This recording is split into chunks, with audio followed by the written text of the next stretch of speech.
Yung ilang verse natin noong nakaraang linggo, ha? Yes. Kasi aarangkada na ulit tayo. Sa ikalawang Korinto 2:14, ngunit salamat sa Diyos at lagi niya kaming isinasama sa parada ng tagumpay ni Kristo. Hallelujah. No? Kung makaraos ka lang araw-araw, para sa akin, tagumpay yun. Yung wala kang iniinda sa katawan mo, para sa akin, tagumpay yun. Yung nakakapasok ako dito, nakakatayo ako rito sa harapan ninyo. Para sa akin, yun tagumpay. No, sabi nga ni Bishop, ni Pastor Alex, salamat sa Panginoon. Sa 80 taon! Hallelujah, nakakatakbo pa 80 taon. Hallelujah, God is good. At palaki na ng bonus mo, Pastor Bishop, no? 80 taon, sabi sa Bible, pag ikaw nakarating na ng 60, susunod ron, ano na yun bonus. So, laki na ng bonus mo. Alam mo, mahagi na siya. Oo, dapat yung bonus na yan no, teka muna, tatawagin mo lang si Ian. Nagandahan ako sa kanyang itsura, si Porter. Tingnan si Porter. Si Porter ito, walang magulang. May nanay ito, pero nakalenga-lenga yung pamilya niya. Kaya siya kinutuktok ni Kuya Soseng. Alam niyo, si Porter, anong isang tagumpay na ibinigay ng Diyos sa kanya? Si Porter ngayon nag-aaral. Anong pinag-aaral mo, Porter? Business Administration College.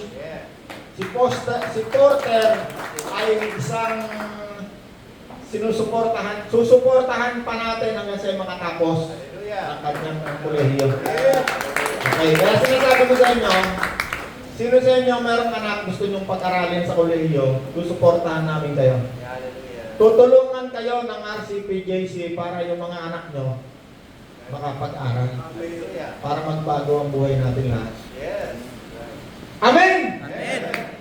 Okay. Paalala lang yun sa ating lahat kasi yan ang diwa ng isang malinis, tunay na reliyon. Sabi sa Bible, ang tunay na reliyon ay ang pagtulong sa mga ulila at mga balo. At pag-iwas sa kasamaan sa mundong ito. Amen! Hallelujah. Ay, nako, pag ikaw yung gumagawa ng mabuti, maraming tao. Hindi ka maintindihan. Kahit gumawa ka ng mabuti, hindi lahat ng tao mapiplis mo. Di ba? Tingin pa rin sa iyo, mali pa rin ginagawa mo. Okay. Sabi sa Bible, salamat sa Diyos.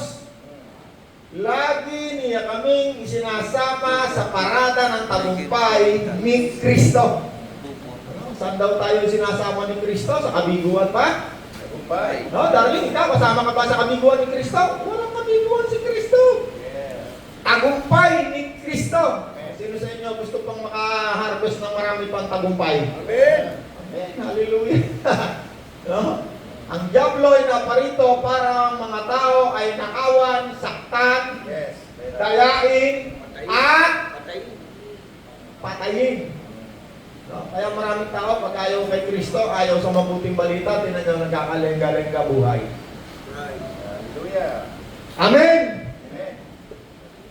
Dahil sa aming pakikipag-isa kay Kristo at sa pamamagitan namin ay pinalalaganap ng Diyos sa lahat ng dako ang mabangong halimuyak ng pagkakilala sa Kanya. 15. Para kaming mabangong samyon ng insensong inihandog ni Kristo sa Diyos.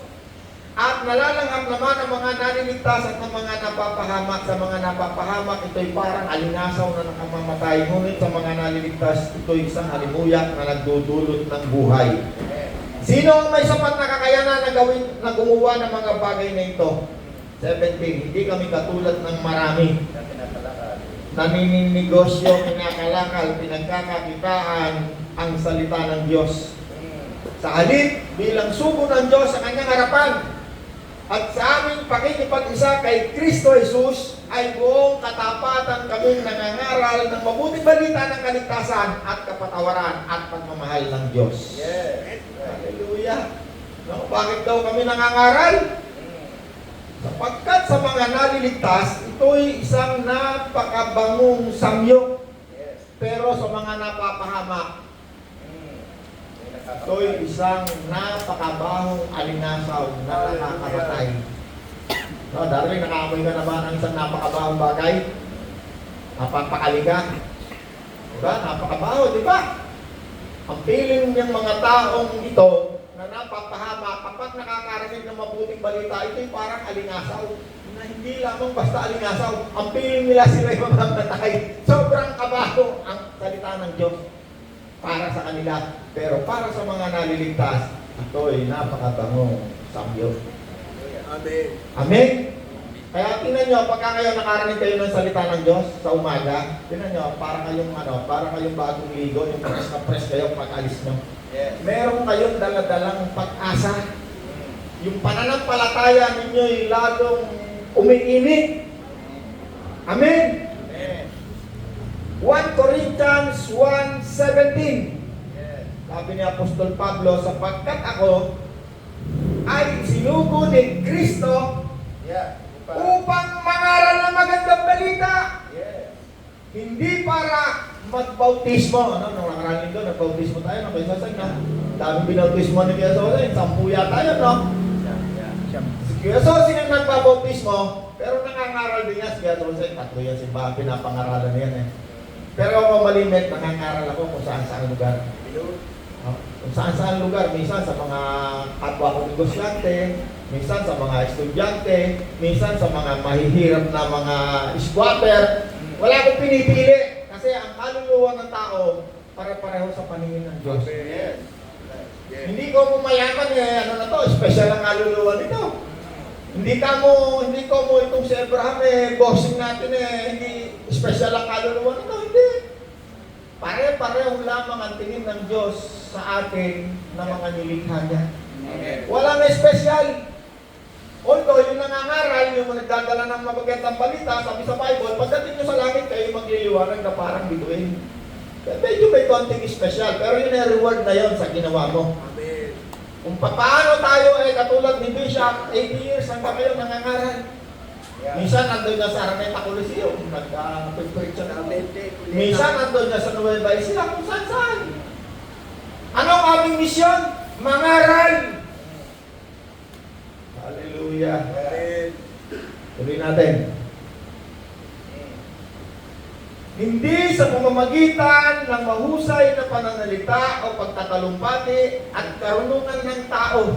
Yes. Nang sa gayon ay hindi mawala ng kabuluhan ang pagkamatay ni Kristo sa krus. Page 10, page 20.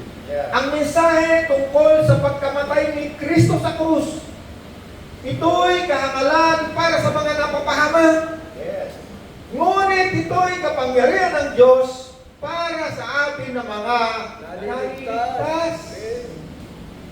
Ano raw ang kapangyarihan ng magandang balita? Sa mga napapahama, ito'y walang kwenta. Ano yung kahangalan? Ano ba yun? Kahangalan, hindi na natin maintindihan ngayon yan. Si Ben David lang inalaman. Ano ba yun? Ano ba sa Tagalog?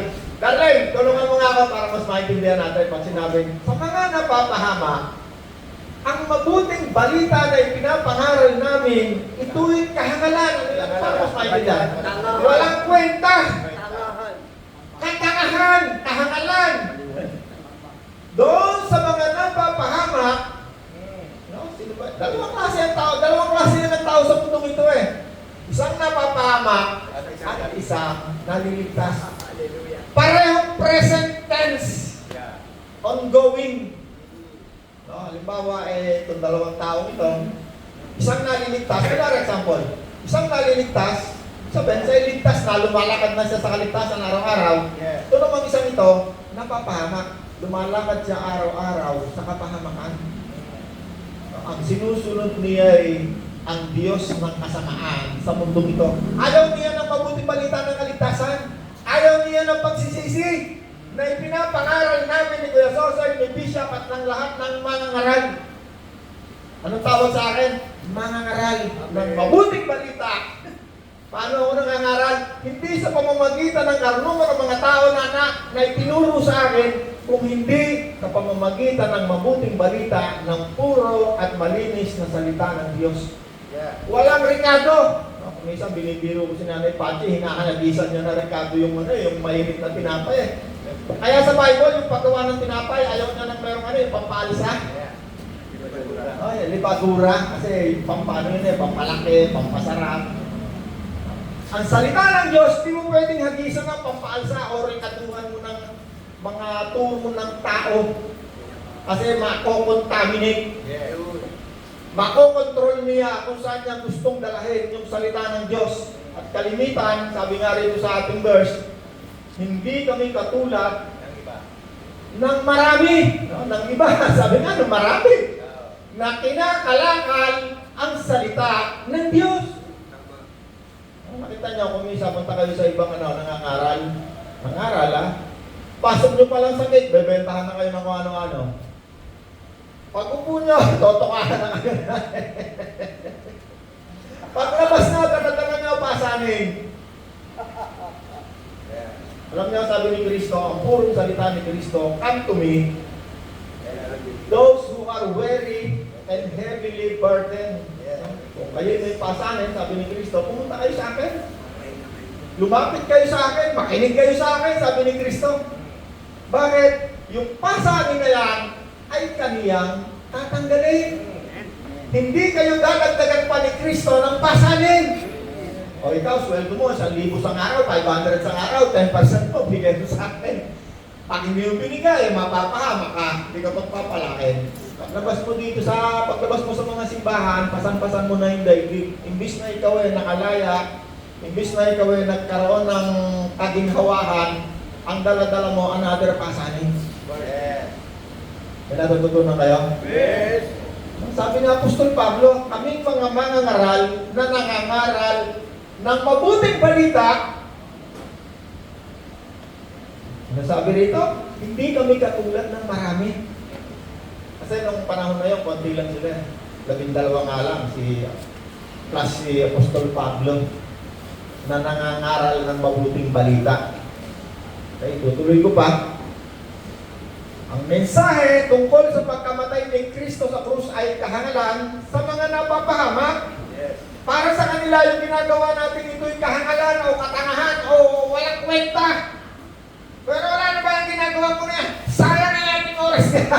Sabi ng mga napapahamak. Yes. No? Kaya nung sa linggo, meron nag-text sa akin eh. Sabi niya, Kuya Roland, dati ako kumati ng Bible study mo. Pero mula nung ako yung balik sa inyo, wala na rito eh. Galing-galing ka buhay. Kasi nung ako'y nandyan, ayaw ko rin kumatin ng Bible study mo. Ito ang katotohanan ng ating pinag-aaralan ngayon. Para sa mga napapahamak, napapahamak siya ngayon. Andun siya ngayon sa pasampasan ng daigdig. Samot-samot ang kanyang problema. Gusto na niya tumalong sa bulkan. Bakit? Napapahamak. Paano siya napapahamak? Ay, yung Diablo, siya yung pinagpipistahan. Bakit napunta rito ang Diablo? Mandaya, manakit, Yeah. magnakaw, pumatay. Ang ultimate doon, kamatayan sa impyerno. Yun naman pag nanakaw, kung ikaw ay nandun sa bisyo ngayon, no, lagi ko natin example yan, sigarilyo, babae, inom, yan lang naman ang basic eh. Sigarilyo lang eh, 10 pesos, isang araw, 10 araw, 100, isang buwan, 1,000, 9, 10 araw, magkano isang sigarilyo? 10, sabi na, 20 na yata ngayon eh, no? 10, isang araw, sa isang araw, times 10 stick, 100. O, taas yung kamay na nanganga. Huwag na natin itaas. Binubuksan ko lang ang inyong mga mata doon sa mga taong ayaw ng magandang balita, ayaw ng kaligtasan, patuloy kang napapahamak. Paano ka napapahamak? Number 1, ninanakawan ka ng Diablo, wala kang malay. Tuwang-tuwa ka pa. Willing party ka pa sa pagnanakaw ng demonyo. Bakit? Hindi mo alam eh. Hindi mo alam, sa sigarilyo lang. Huwag natin pag-usapan yung alak, bebe. At kung ano pa. 10 piso, isang sigarilyo, isang araw, 100, kung 10 sigarilyo, isang araw, mahina yun. Kasi ako, isang ganyan eh, isang paket, isang kaha ako isang araw ng araw, hope. Pag nasa labas, medyo social philip, kabilog-bilog pa ako eh. Kabilog-bilog pa eh. Agad pa sa kanto eh, oh. May duwada ang babae. Tuwan-tuwa pa! Yun ay nung ako'y napapahamak. Continuing ang kapahamakan. Anong dulot ng mga kasalanan? Sigarilyo, ay sinong doktor, tanongin mo, kakaroon ka na sakit. Yeah. TB. TB. Karoon ako ng TB. Buti na lang, salamat sa Panginoon, pinagalingan mo. Amen. Yes. Paano napapahamak ang mga taong ayaw ng mabuting balita? Siya ay napapahamak sapagkat ang kanyang isip ay binulag ng Diyos ng daigdig na ito. Kaya siya ay binulag para yung ginagawa ng diablo, hindi niya makita. Sarap pa yan. So, ang sigarilyo sa umpisa, mahirap yan eh. Naalala ko eh, elementary pa lang ako eh. Merong mayaman doon sa lugar namin eh, lagi yung binibigyan sigarilyo. Tatago ko sa kulungan ng patman. Problema ko, nung ano ka na, natuto ka na, ay nako, hindi ka makakalpas. May sakit ka na. Sabi mo, ito, last stick na. Puro last, hindi ka makawala. Sino na naninigarilyo dati? Yung dati. Sige, pasan ka pa, para naiintindihan niyo yung sinasabi ko? Amang naiintindihan yung sinasabi ko? Wala, yung pera pa lang pinag-uusapan natin, lalapangin ka na, napapahama ka na. 10 piraso, 100, isang buwan. 100 sa 10 araw. Isang 10 piraso, 10, isang araw, 100, 10 araw, 1,000. Tama.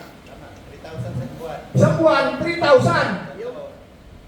Tama, di ba? Binubuksan ko lang isip nyo kasi marami sa atin nung nagsisigarilyo ako, hindi ako nagkukwenta eh. Ngayon ko lamang kinukwenta yan sa maraming tao na hindi niya maunawaan kasi binubuksan ko yung isip niya. Pinapakita ko sa kanila paano siya ninanakawan ng diablo, wala siyang kamalay-malay. So sa isang taon, kung sa isang buwan ay 3,000, sa isang taon, niraround up ko na para madali nyo lang kwentahin. Kung 10 buwan lang, 3,000. Sa isang taon, 30,000. No, kung 10 ano lang, 10 buwan na lang, din natin. Para madali nyo lang kwentahin. 30,000 ang ninanakaw sa inyo ng diablo kada taon. Kung 10 taon, 300,000, pero ang kwenta lang namin ni Kuya Toseng, 10 buwan lang. Kasi para madali na lang natin kwentahin, para makita nyo yung reality. Sigarilyo lang to ha. 30,000 sa isang taon, kung 10 taon, 300,000. 300,000. Sa 10 taon natin, sa 10 buwan lang, di na namin kinuwenta sa 12 para mahirapan pa kayo magkwenta eh. Para mabilis nyo lang maunawaan, totoo pala sinasabi nito si Carola, reality. Eh kung 20 years ka nang naninigarilyo, 600,000. Eh kung round off yun, baka nasa 1 million yun eh, kwenta ko mga 1 million eh. At 20 years. Kaya nga sabi sa akin ni Freddy, nung sa araw ko yan, din ako naninigarilyo. Kailan pa? Mga 6 na buwan na. O ilang taong ka na nanigarilyo? Ilang taong ka na ba? Mag 50 plus na. Ilang taong ka na nanigarilyo? 20 years na. Hindi na ako 1 million na nawala. Kaya milyonaryo ka na sana. Bakit? Yung naiipon mo ron, pwede mo bilhin ng tricycle na kumikita araw-araw. Eh di kung binili mo ng tricycle nyo, kumikita araw-araw, hindi kumikita pa rin yung tricycle mo. Pero kung hindi ka nagising, hindi ka nakaalpa sa iyong bisyo, kasi garilyo pa lang, pulubi ka na. Kaya maraming tao, may trabaho. Pero parang gusgusin. Sarili ng katawan, hindi niya mabili ng short. Eh lalo na yung asawa na, yung pamilya na. Bakit? Wala siyang kamalay-malay, pinagpipistahan siya ng demonyo. Kaya ikaw, pag hindi ka nakawala sa bisyo mo, hanggang mamatay ka, bungi-bungi na ang ngipin mo. Nandong ka pa sa kahirapan. Walang mangyayari sa buhay mo. Kakaintindihan natin. Pinatututo na kayo.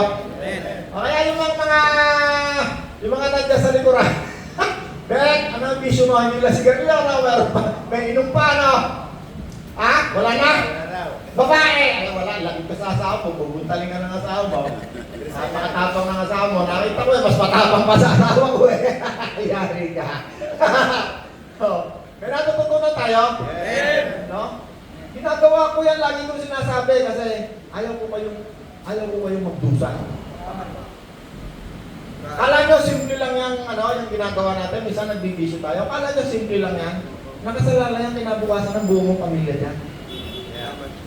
Anong pangako naman ni Kristo kung ikaw ay makikinig ng mabuting balita, ikaw ay tatanggap sa Kanya, ikaw ay magsisisi, patuloy kang makikinig at magbabasa ng salita ng Diyos. Sabi ni Kristo, bibigyan kita ng buhay na masagana. Yes. Number 1 yun, buhay na masagana. Yes. Number 2, sabi niya, bibigyan kita ng buhay na masaya. Eh, isipin mo, kung hindi ka nanigarilyo sa isang araw ay 100. Kung 10 araw lang, 1,000. Isipin mo ha, 10 araw, hindi, kunwari, tinalihan kita, hindi ka makapanigarilyo. Nakasali ka, di meron pa ngayon 10 araw, meron pa 1,000. Yung 1,000 mo, pag alpasan kita, pumunta ka sa palengke, bili mo ng panty yung asawa mo, ng bra. Naku, pag-uwi mo, tuwan-tuwa asawa mo, dahil gusto mo pagkakapi kita. Pag hindi ka naging masaya. Yes. Pero pag ikaw ay umuwi ng bahay, lasing ka, baka papambahoy ka pa ng asawa mo ng kaldero. Kakanang. Pagtulog mo, pinupulot yung sisipahin ka ng asawa mo sa kamo, wala kang kwenta. Puro dala mo sa amin ay permisyo. Magiging masaya kaya buhay mo doon? Hindi. Bakit? Nasa diablo ka eh. Pag ikaw ay lumipat, tinanggap mo si Kristo, ginawa mong Panginoon. Number 1 pangako ng Panginoon, bibigyan kita ng masayang buhay. Amen. Number 2, bibigyan kita ng buhay na masagana. Number 3, palagay nyo, ang Panginoon, pag nangako, binobola kaya niya tayo? Hindi. Number 3, sabi ng Panginoon, pag namatay ka, bigyan kita ng buhay na walang hanggan. Hindi ka pala mamamatay pa, sabi ng Panginoon. Pag tinanggap mo ako mula ngayon, sabi niya, meron ka ng buhay na walang hanggan. Yeah. At kahit ikaw ay mamatay, sabi niya, ikaw ay muli bumubuhay. Yun. Hallelujah. Sabi ng Panginoon, ang lahat ng sumasampalataya sa akin ay hindi na mamamatay. Bakit? Yung spiritual ng buhay, hindi na wala nang kamatayan yan. Yeah. At kahit ikaw ay mamatay, ang tinutukoy naman niya ay physical na buhay, sabi ng Panginoon, muli kitang bubuhay. Yes. Nananawa kaya? Amen. Hallelujah! Woo! Masarap magturo na salita ng Diyos. Alam niyo, every Monday, excited ako. Bakit? Alam ko maraming kaluluwa nakikinig ng mabuting balita. Amen. Nagsasalo-salo tayo sa masarap na tinapay na hanggaan ng Diyos para sa ating lahat. Amen. Yeah. Amen! Amen. Ron, meron pa tayo oras ha? Baba pa! Hallelujah! Okay, bilisan natin. Subalit 24. Unang Korinto 1:24. Subalit sa mga tinawag ng Diyos, Yes. maging Hudyo, maging Griego, o maging Hentil, si Kristo ang kapangyarihan, si Kristo ang karunungan ng Diyos. Hallelujah. So si Kristo, sino sa inyo rito, gusto nyo ng kapangyarihan? Yes. Kapangyarihan, ano? Si Kristo, kapag si Kristo tinanggap mo, outright, pagtanggap mo kay Kristo, ikaw ay nagsisi sa iyong mga kasalanan, automatic, binigyan ka ng Diyos ng kapangyarihan. Bakit? Sabi sa salita ng Diyos eh. Si Kristo ang kapangyarihan. Okay. Anong uri ng kapangyarihan? Number 1, kung sila yan ay marami ang kasalanan na ginagawang mga nakatagong kasalanan, sabihin na natin, sigarilyo na lang, huwag na babae, baka sa bunutan ng asawa na ito, anong biyanan eh. Kunwari lang, sila eh, pag di ko nakita, naninigarilyo. Hindi niya kayang kontrolin. Kasi ang isang taong naninigarilyo, kahit ayaw ng manigarilyo, hindi niya yan kayang pigilan. Tama, ano? Yes. Tama, kaya din? Sino ba ang mga naninigarilyo? Parang naintindihan lang natin kasi sa mga hindi nagsisigarilyo, hindi niya yung maintindihan eh. Sigarilyo lang muna ang pag-usapan ang bisyo, yung kasalanan na ikaw inalit. Pag ikaw ay naandun sa ilalim ng isang mga kasalanan yan, ang ibig sabihin, ikaw ay alipin ng kasalanan. Ang ibig sabihin doon, kahit ayaw mo, wala kang magagawa kundi sumunod. Kasi alipin ka ng kasalanan. Isang kasalanan lang pinag-uusapan natin, sigarilyo. Meron pa diyang tinatawag na yung paglalasing, alcohol naman, iba yun, mas matindi yun. Kahit anong uri ng kasalanan, meron pa yung sugal. Naranasan ko rin yan, pagka wala kang pera, hindi na yung tampuin ko kasi gusto mo magsugal. Meron pa dyan yung isang pinakamatindi, droga. Mas matindi yan. Pero magkaka-level lang yan.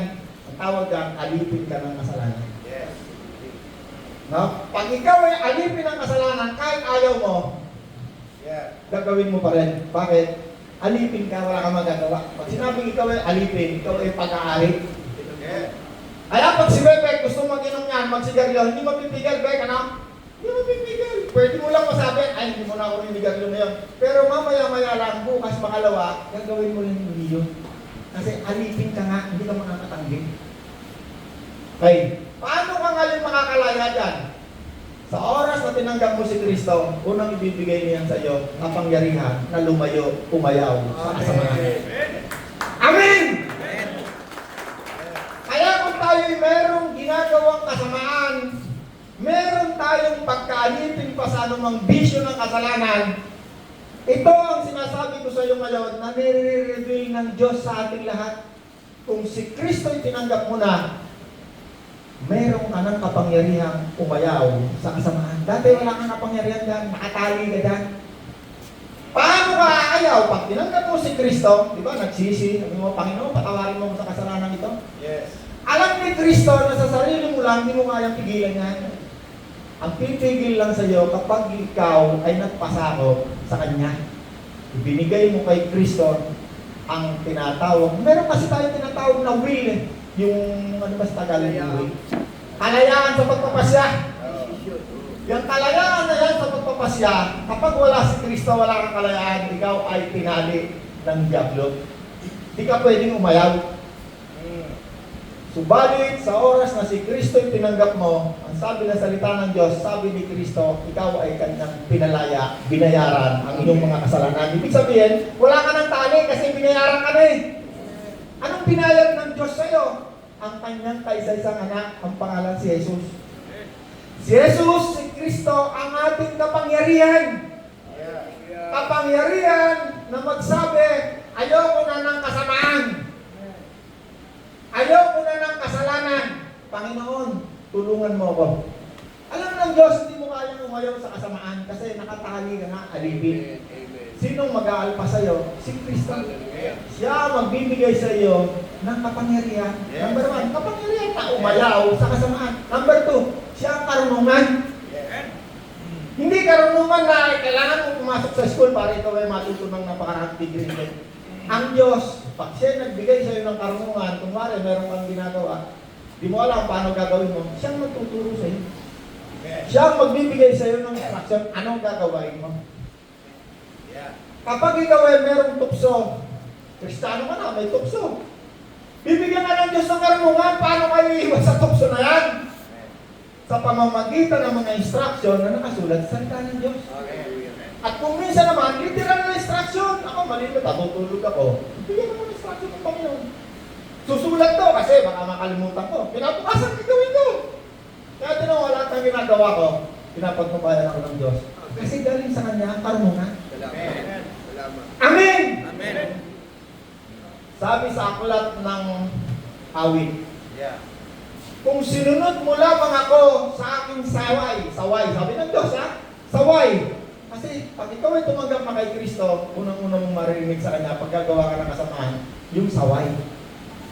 Sabi ng Panginoon, kung ako'y pinakinggan mo lamang, kung pinakinggan mo ang aking mga saway, kapag ikaw ay gagawa ng kasalanan, sabi ng Panginoon, tuturuan pa kita ng mga bagay na hindi ko tinuturo sa marami. Sino ang tuturuan ng Diyos? Yung nakikinig sa Kanya. Sino sa inyo? Sino sa inyo naniniwala? Kaya wala talaga bang naririnig ang Diyos? Oo! At yan ay maririnig mo ang Diyos. Kung hindi mo pa siya naririnig, maririnig mo siya kapag ikaw ay gagawa ng kasamaan. Hindi mo pa ginagawa. Papunta ka pa lang doon. Niwala kayo? Amen. Naniniwala ka sa tinatawag natin na meron tayong kaluluwa, meron tayong espiritu. Pag tinanggap mo si Kristo na espiritu, kasama mo. Hindi na kailangan sumigaw sa tenga mo kasi kasama ng espiritu mo. Kung minsan nakala mo, bakit biglang may naisipang ganito? Kasi binibigyan ka niya ng instruction. Sinasaway ka. Kaya kailangan pag meron kang gagawin kasamaan, hindi mo pa ginagawa. Papunta ka pa lang, sinasaway ka na. Pag ikaw ay nakikinig sa Kanya, papunta ka sa kasamaan, sabi ng Diyos, huwag mong gawin yan, masama yan. Sundin mo, huwag mong gawin. Tingnan mo, makakarinig ka pa sa Kanya ng maraming instruction.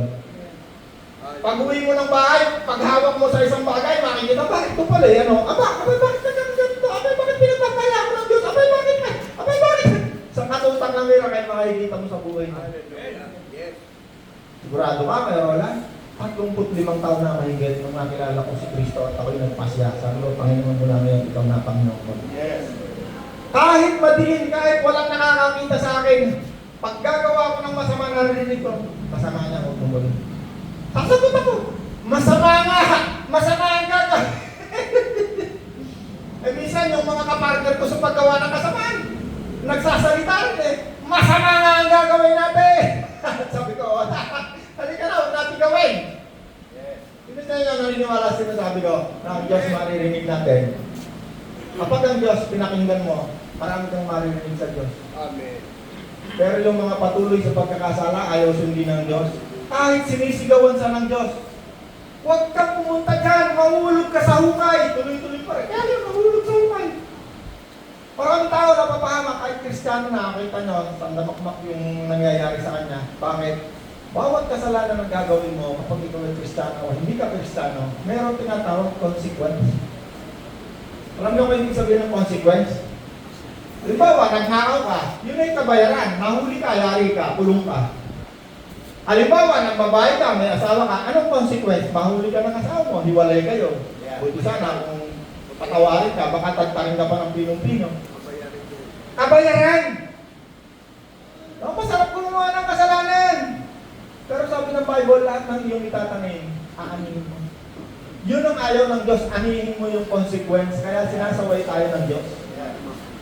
Ay hindi, nakikipaglandian lang naman ako sa lalaki, nakikipag-ano lang naman ako sa babae, sa cellphone lang eh. Sabi ng Panginoon, para malaman mo kung tama o mali ang ginagawa mo, pag yung asawa mo gumawa ng ganon, kung okay sa'yo o hindi okay, ibig sabihin, yun ang timbangan. Pag ayaw mong gawin sa'yo ng iyong kapwa, huwag mong gawin sa kanila. Ang gawin mo yung mga gusto lamang nilang gawin sa iyo. Amen? Amen. Hallelujah. Kaya ako, nung nagtrabaho ako, 3 months ako, hindi ako pinasweldo. Saudi ko, ito. Mula nang tinandaan ko, ito ang pinakamasakit na nangyari sa buhay ko. Sabi ko, pag ako yung nagkaroon ng negosyo, kahit 1 linggo, hindi pwedeng hindi sa sweldo. Miyerkules, may bali pa. Pero kasi yung hindi nakabali ng Miyerkules, ako baka ako ba ito? Okay, baka ikaw hindi ka nagpapabali ha? Bali ng Miyerkules, Sabado, sweldo. Yeah. Kultura na yan eh. Although hindi ko sinabi nila sa ibang mga kumpanya, hindi ganun. Oh. Hindi ka pwedeng bumali. Sa atin lang yan, okay na yan. May pangmabali naman tayo eh. Wala. Mamaya lang tayo. Hallelujah. Anong point ko? Gumawa tayo ng mabuti sa ating kapwa. Yes. Okay, tuloy pa natin ha.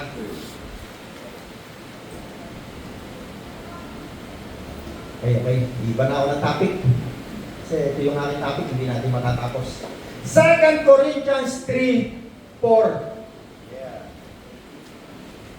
Masasabi namin ito dahil kami ay may pagtitiwala sa Diyos sa pamamagitan ni Kristo. Teka, tatapusin ko nga muna itong unang Korinto 1:17, 18, 24, 30. Kay Kristo, 30, unang Korinto 1:30. Kay Kristo, nagmumula ang buhay na taglay ninyo. Okay, nung tinanggap mo si Kristo, meron ka ng buhay. Nag-umpisa na ang buhay mo kasi sinabi ni Kristo, ako yung buhay. Ang buhay na pinabanggit ni Kristo, yung spiritual na buhay. Yeah. Yung ating kaluluwa nagkaroon ng ugnayan sa Diyos. Okay, kay Kristo nagmumula ang buhay na taglay natin dahil sa pakikipag-isa natin kay Kristo Jesus na siyang ginawang karunungan natin. Kaya kahit wala tayong pinag-aralan, sabi nga, no, isang beses nga, nakikita ako sa isang, pero wala, bakit ang dami mong alam sa negosyo? Saan ka ba? Sa Harvard ka ba? Nag-aaral. Kasi tinuturo ko sa kanila yung mga bagay na hindi na ituro sa eskwelahan na very effective sa akin. Yeah. Sabi ng mga negosyo, saan mo natutunan yan? At alam nyo, matututunan ko yan pag kami natutulog. Meron ang tuturo sa akin. Once ako'y meron akong napanaginipan o narinig ako. Hindi audible. Hindi alam niyo, pag may tinanong kami, sa biglang may automatic na sagot, wala nang boses. Parang sa isip mo lang, akala mo, ano ba yun? Guni-guni ba yun? Hindi. Ang nagtuturo noon, yung Espiritu nandiyan sa inyo, yung karunungan. Siya ang ating karunungan, si Jesus. Siya ang kapangyarihan. Siya ang karunungan.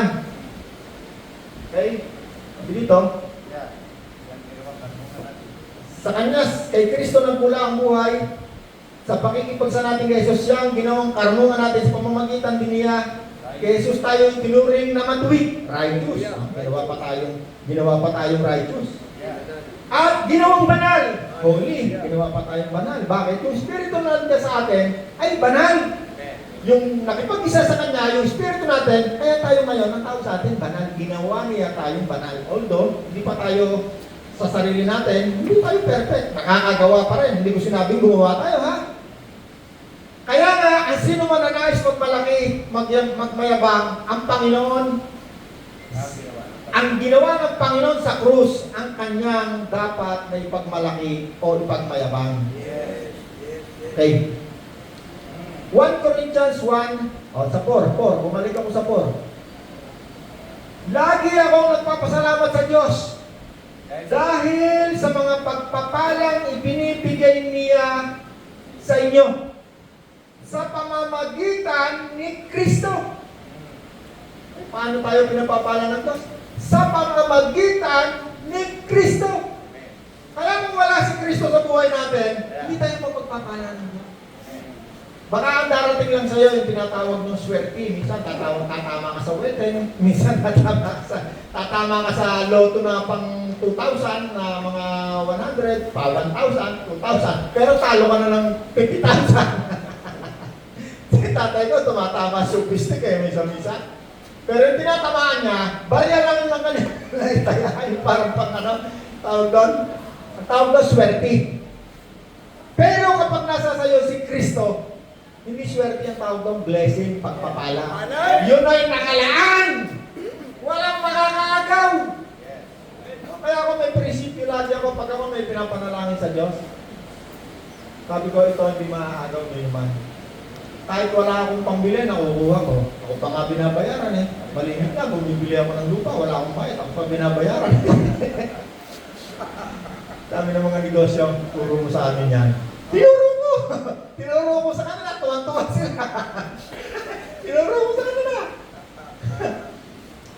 Pero wala, kami naman, pinapatak. Parang nasa ko yan. Hindi lang isang beses ako bumili, 7 beses. Bumili ako ng mga property, wala akong pera. Ako ang binabayaran. Sino gusto matuto? Ayaw yun.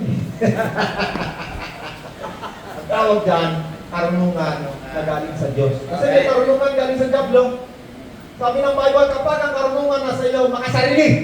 Ibig sabihin, ikaw lang makikinabang, wala nang iba. Kayo na lang, lahat na lang ay kayo. O, bigay mo sa akin pera mo. At ikaw huwag ka magbibigay sa iba, amin lang. Pag ang karunungan galing sa isang tao, makasarili, hindi galing sa Diyos, galing sa Diablo. Yan ang sabi ng Bible. Okay, so saan ang verse kaya na? Yung karunungan na galing sa Diablo. Next week. Pakita ko sa inyo. Ako'y nagpapasalamat, lagi ako nagpapasalamat sa Diyos, sabi ni Apostol Pablo. Dahil sa pagpapala na ibinibigay niya sa inyo sa pamamagitan ni Kristo Jesus. Kaya hindi mo pwedeng mawawala si Kristo. Bakit? Sabi sa Bible, isa lamang ang Panginoon. Sino? Si Kristo. Anong ginagawa ni Kristo? Sa pamamagitan niya ay nabubuhay tayo. Isa lamang ang Diyos. Basahin na natin yung verse na yun. Sinulat yung kanina. Unang Korinto 8:6. Sabi dito, isa lamang ang Diyos. Yes. Ang Ama. Kaya hindi pwedeng mawawala ang Ama. Si Kristo lang. Kasi meron kayo minsan nagtuturo isa lamang si Kristo lang. Wala na yung Ama Tingnan natin maigi anong role ng tinuturo sa atin tungkol kay Kristo. Isa lamang ang Diyos, ang Ama. O ano ngayon kung sino yung Ama? Siya ang lumikha sa lahat ng bagay. Yeah. Unang Korinto 8:6. Tama ba ang verse ko? Yeah. Para sa atin, isa lamang ang Diyos. Ang Ama. Kaya hindi mo pwede tanggalin yung salitang Ama, Father. Father. Siyang lumikha sa lahat ng bagay. At tayo'y nabubuhay para sa Ama. Para sa Kanya, para sa Ama. Tapos sumunod sa pidan, isa lang ang Panginoon. Sino raw? Si Jesus! At ano naman yung Jesus? Tsaka Ama, anong pagkakaiba? Si Jesus! At sa pamamagitan ni Jesus, no? Ano sabi kanina? Nagpapasalamat daw si Apostol Pablo dahil sa pamamagitan ni Jesus, tayo yung pinagpapala. Sino nagpapala sa atin? Si Jesus! Okay, ano nasabi dito sa verse natin? Iisa lamang ang Panginoon. Si Jesus! Ano sabi dan? Pagkita niya. Sa pamamagitan ni Jesus ay nilikha ang lahat ng bagay. Yes. Magkaiba yung Ama at si Jesus, ha? Ang Ama, siyang lumikha sa lahat ng bagay. Paano niya nilikha? Sa pamamagitan ni Jesus ay nilikha ang lahat ng bagay. Ano pa yung Ama?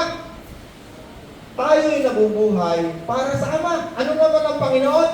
Tayo'y nabubuhay sa pamamagitan ni Jesus. Sino nag-sustain ng ating buhay? Si Jesus! Masahin mo kay Sosan, diretso yung magbasa. Subalit para sa atin, isa lamang ang Diyos, ang Ama na lumikha ng lahat ng bagay, at tayo nabubuhay para sa Kanya. Iisa ang Panginoon, si Jesucristo, at sa pamamagitan niya ay nilikha ang lahat ng bagay, at sa pamamagitan din niya ay nabubuhay tayo. Hallelujah. Sa English, sa Ama, for the Father. Kay Kristo naman, through Christ.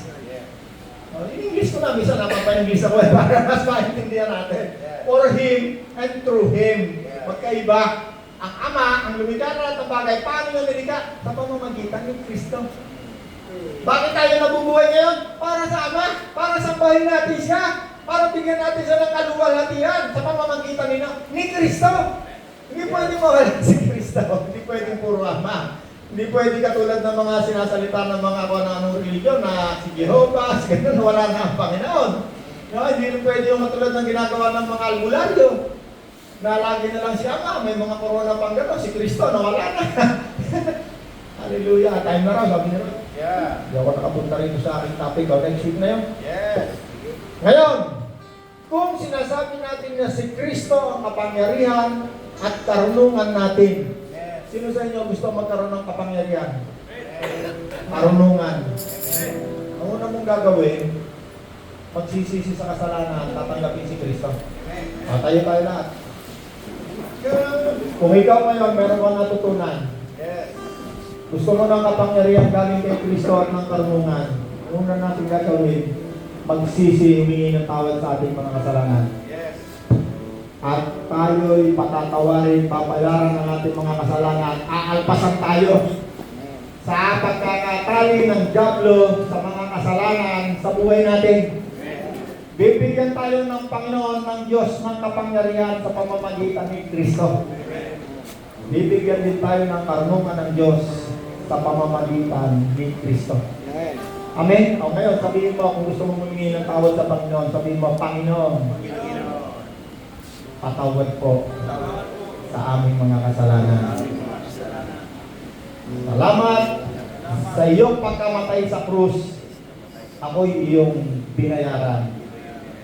Ang kasalanan ko'y pinatawad mo. At ngayon, tinatanggap kitang Panginoon at tagapagligtas. Salamat sa kalayaan, sa kapatawaran, at buhay na walang hanggan. Salamat po, Ama. Mula ngayon, tatawagin ko ang Diyos, aking Ama. At tatawagin ko si Kristo na aking Panginoon. Salamat po, Ama, sa pangalan ni Jesus. Amen.